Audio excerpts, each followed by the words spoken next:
हाय मेरे प्यारे स्टूडेंट्स एवं मेरे प्यारे दोस्तों आप सबको पता है कि मैं इस वीडियो में क्या बताने वाला हूं। आपने थंबनेल देख चुका है और उस थंबनेल में क्या क्या क्वेश्चन था जिसको मैं डिटेल में और क्यों ऐसा हुआ है कारण भी बताऊंगा आपको। ठीक है, तो चलिए वीडियो स्टार्ट करते हैं। तो सबसे पहले मैं ऐसे आगे बोर्ड पे लिख लिया हूँ ताकि मैं भूल भी जाऊँ तो देख के आपको बताऊँ। तो सबसे पहले लिखा हूँ कि शॉर्ट्स इंट्रेंस एग्ज़ाम जो पहले डेट था 1 जुलाई को, वो डेट बढ़ गया है। कितना हो गया है तो वो 15 जुलाई हो गया है और मॉक टेस्ट आपको 12 से 13 तारीख को हो गया है, यानी कि 12 तारीख को और 13 तारीख को। ठीक है, तो शॉर्ट्स का इंट्रेंस एग्ज़ाम का डेट बढ़ चुका है, ध्यान रखिए। वेबसाइट पर भी इसका मेंशन कर चुका है।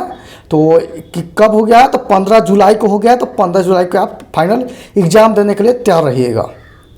ठीक है, और मॉक टेस्ट के लिए 12 और 13 तारीख को 2 दिन मॉक टेस्ट होगा, जिसमें आपको एक दिन अटेंड कीजिए चाहे 2 दिन, एक दिन अनिवार्य है, आपको एक दिन मॉक टेस्ट देना जरूरी है। ठीक है, तो ये क्यों हुआ है तो इसका मेन कारण है CBSE का रिजल्ट जो था, रिजल्ट आने वाला था, इस कारण CBSE को रिजल्ट को लेकर इसका डेट बढ़ाया गया है। ठीक है, ताकि और भी स्टूडेंट फॉर्म डाल सकें और मतलब कि इसमें एडमिशन करा सके।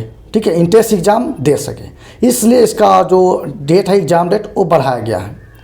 दूसरा क्वेश्चन है कि शॉर्ट इंट्रेंस एग्ज़ाम जो फाइनल एग्ज़ाम होगा या मॉक टेस्ट होगा, तो क्या उसमें हम लोग रफ पेज इस्तेमाल कर सकते हैं? जैसे हम लोग फिजिक्स पढ़ते हैं, मैथ पढ़ते हैं, तो उसमें न्यूमेरिकल आता है, तो न्यूमेरिकल बनाते समय जो कुछ रफ करना ज़रूरत पड़ जाता है, तो क्या रफ करने के लिए शॉर्ट इंट्रेंस एग्ज़ाम पेज मिलेगा, यानी कि अपने से ले सकते हैं? हाँ, तो इसका परमिशन है, यानी कि शॉर्ट इंट्रेंस एग्ज़ाम में आप रफ पेज इस्तेमाल कर सकते हैं। तीसरा क्वेश्चन है कि शॉर्ट्स में इंट्रेंस एग्ज़ाम कौन से लैंग्वेज में होता है, या इंट्रेंस एग्ज़ाम में थ्रू एडमिशन हो जाता है, मतलब शॉर्ट्स में एडमिशन हो जाता है, तो सेमेस्टर की पढ़ाई कैसे होती है और कौन से लैंग्वेज में एग्ज़ाम होता है, चाहे तो हम लोग क्या हिंदी में एग्ज़ाम दे सकते हैं कि नहीं, ये प्रश्न है। तो इसका आंसर है कि शॉर्ट्स का भले इंट्रेंस एग्ज़ाम हो, मॉक टेस्ट हो, या फाइनल एग्ज़ाम हो, या सेमेस्टर का एग्ज़ाम हो, सब एग्ज़ाम आपको इंग्लिश मीडियम में होता है, इंग्लिश में होगा। भले पढ़ाई जो है वो आपको इंग्लिश मीडियम के साथ थोड़ा हिंदी हो सकता है। ठीक है, मतलब कि थोड़ा हिंदी मीडियम में हो सकता है, लेकिन एग्ज़ाम आपको प्रॉपर इंग्लिश लैंग्वेज में होगा। ठीक है, तो आपका इंग्लिश वीक है तो आप इंग्लिश पे ध्यान दीजिएगा। ठीक है, मुझसे स्टूडेंट पूछा हुआ था कि सर मैं इंग्लिश में वीक हूँ, से पूछिए सर, पता कीजिए सर हिंदी में क्या एग्ज़ाम दे सकते हैं, तो उनका ये आंसर है कि हिंदी में एग्ज़ाम नहीं दे सकते हैं, आपको इंग्लिश में ही एग्ज़ाम देना होगा। तीसरा क्वेश्चन हो गया। चौथा क्वेश्चन है कि सर मैं 12th यानी कि इंटर फिजिक्स केमिस्ट्री बायो से किया हूँ या मैथ से किया हूँ, क्या मैं इंट्रेंस एग्ज़ाम एग्रीकल्चर ले सकता हूँ? यानी कि रीजनिंग कंपलसरी रहता है, 60 क्वेश्चन रहता है रीजनिंग, और आपको क्या बोलते हैं और 90 नंबर में, जिसमें 30 नंबर फिजिक्स केमिस्ट्री बायो या फिजिक्स केमिस्ट्री मैथ चुनना रहता है, या 90 क्वेश्चन एग्रीकल्चर का चुनना होता है। तो वो मुझसे बार बार पूछ रहे थे कि सर मेरा 12th है फिजिक्स केमिस्ट्री मैथ से हुआ है, कोई कह रहा था कि सर मुझे मेरा 12th फिजिक्स केमिस्ट्री मैथ से हुआ है सर, लेकिन मैं इंट्रेंस एग्ज़ाम एग्रीकल्चर में देना चाहता हूँ, तो क्या मैं दे सकता हूँ? तो इनका आंसर है कि आप इंट्रेंस एग्ज़ाम देने के लिए दे सकते हैं, लेकिन बाद आपको काउंसलिंग होगा तो उसमें आपका प्रॉब्लम हो जाएगा, आपका एडमिशन नहीं होगा।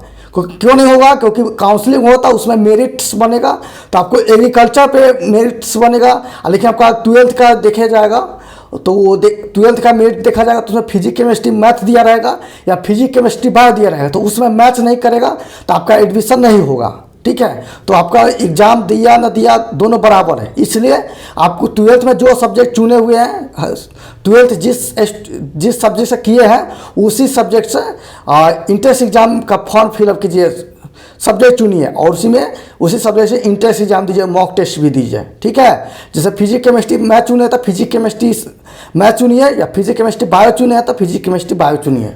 ठीक है, तो आप समझ गए होंगे। और यही 4 क्वेश्चन जो था और जिसके लिए मैंने ये वीडियो बनाया हूँ। और भी आगे कुछ डाउट होते जाएगा, स्टूडेंट लोग मुझसे पूछते जाएंगे, मैं उसको उनका सोल्यूशन करते हुए जाऊँगा और उनका वीडियो के फॉर्म में या मैसेज के फॉर्म में तैयार करते जाऊँगा, आप लोग को हेल्प करते जाऊँगा। ठीक है, तो आप लोग डिसीजन में व्हाट्सअप नंबर दिया रहेगा, आप डायरेक्ट मुझे मैसेज कीजिएगा, कॉल जल्दी नहीं कीजिएगा क्योंकि मैं कभी कभी उठा नहीं पाता हूँ या कभी कभी बिजी रहता हूँ। और स्पीड में इसलिए बोल रहा हूँ ताकि मेरे पास समय बहुत कमी रहता है, इसलिए आप वीडियो को स्पीड स्लो फास्ट करके अपना मैनेज करके देख लीजिएगा।